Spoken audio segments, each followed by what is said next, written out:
So, Brian, I understand that our next award is the Business of the Year, and I'm so excited to hear who that is. I understand that the Chamber of Commerce usually presents this award, but this year we're going to talk about the Chamber as well. Yes, you're correct. The Shasta Lake Chamber does so many amazing things through our community by creating a connection between local nonprofits and businesses, creating opportunities for those businesses to thrive, and by creating leaders in our community. The Chamber's annual Friday Night in the Park is such a fun event, and it brings hundreds of people into our community. That's right, and it's a lot of fun where community members get to interact and create that neighborhood feeling in our own city. It truly is, and so much great music as well. And annually, the Chamber partners with the Shasta Jamboree to present this year's Business of the Year. Janice, this year's Business of the Year is Century Farmers Market. That's great. Allen Mancasola is a great part of our community, and so are the staff there. It's really important that we have our own little community market here so that we don't have to travel all the way into town to get what we need. And they provide some really great products. Healthy, great food that's fresh, and a staff that helps us with what we need. Yeah, you're totally correct. And we had the chance to sit down with Allen, where he spoke more about his family's history owning the business and its future. Kind of history of the store, and our family being in retail in the grocery business in the Reading area started in 1947. My father and a partner, both born and raised in McLeod, were in Sacramento after the war in the grocery business. Became homesick. We're going to head back up north to the Mount Shasta McLeod Weed area.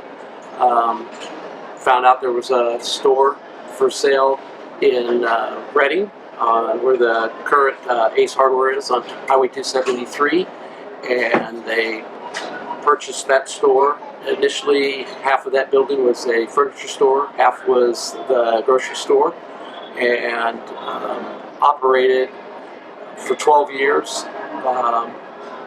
At various locations in the Reading area. Then it built in 1964, built a location in Shasta Lake. And we've continuously operated it since 1964. We've had 3 generations of family that have worked in the store. I am the second of 3 sons, age-wise. I worked alongside my older brother for 35 plus years. He passed away 3 years ago in June. At the age of 81, still came to work every day. My father likewise worked up until his passing.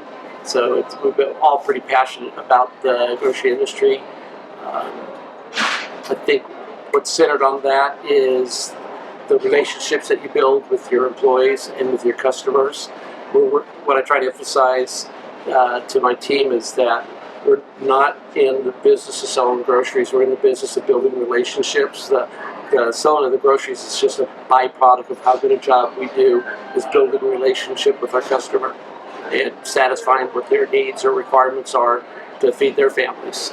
And so hopefully what we carry in the store and what we merchandise is a reflection of not what we want, but is what they want. And one of the interesting aspects of being in the business is that's constantly an evolving market.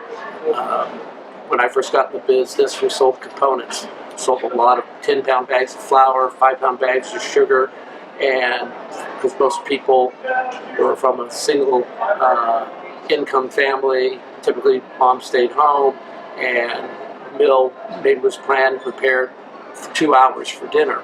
And now, fast forward, it's for dual income families, we're time pressed. So instead of offering components, now we kind of offer solutions. So we may have heat and serve side dishes, or we may have rotisserie chicken out of our service deli, or packaged salads out of our produce department. So again, we've kind of gone away from selling components to selling solutions.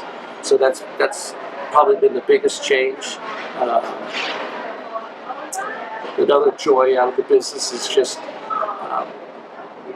serving multi generations of the same family and seeing kids that came in here when they were youngsters buying candy to where now they're bringing their kids in as they're shopping for their families. And so it's, again, the joy of the business is the relationships that you build. So what about the renovation? Approximately a year ago, we decided to do a renovation on the building, and so we knew that we wanted to do something that was different from what most typical box grocery stores or box stores look like. We contacted an architect in Reading named Ryan Russell, and I just cold called him, seeing his work and what he'd done in some of the projects in downtown Reading. Asked Ryan if he'd be interested in a project that I had in the city of Shasta Lake, and he remarked to me, he said, I would be interested. I graduated from Central Valley Intermediate School, I graduated from Central Valley High School, and I'd love the opportunity to be able to do something back in my hometown. And so we spent probably 3 or 4 months going over concepts and coming up with final renderings and everything. And now we started the project just prior to the holidays in 2020, and our completion date is we're aiming for the weekend prior to Memorial Day weekend. We think we're on track for meeting that, and we're excited to show our customer base and the community what our new look will look like. And part of that transformation will be that we've dropped our Sentry nameplate that was on the facade of our store and are going back to what my parents originally started in 1947, and will again become Farmers Marketplace, which for people that have been in the community a long time will be a recognizable name, and it's kind of a nod on my behalf to my parents and what they did and what they started 74 years ago, and I hope that'll just be the icing as we move toward our 75th anniversary in business. Congratulations, Allen. You and the team at Century's Farmers Market has done amazing work, and we are so excited to see the completion of your beautiful new storefront. That's right. Thanks again, Alan, for all that you do. And Brian, I saw those pictures, the plans of the new storefront, and it's just going to be a great addition to the Shasta Dam Boulevard. It really is. It's going to be absolutely beautiful. So thank you for your support of both our local nonprofits and our community. Next up, we have our City Employee of the Year. Our next award is presented by the City of Shasta Lake. The city's Employee of the Year has been the best opportunity to recognize one person who's really made this city run. John Duckett is back to present this year's award.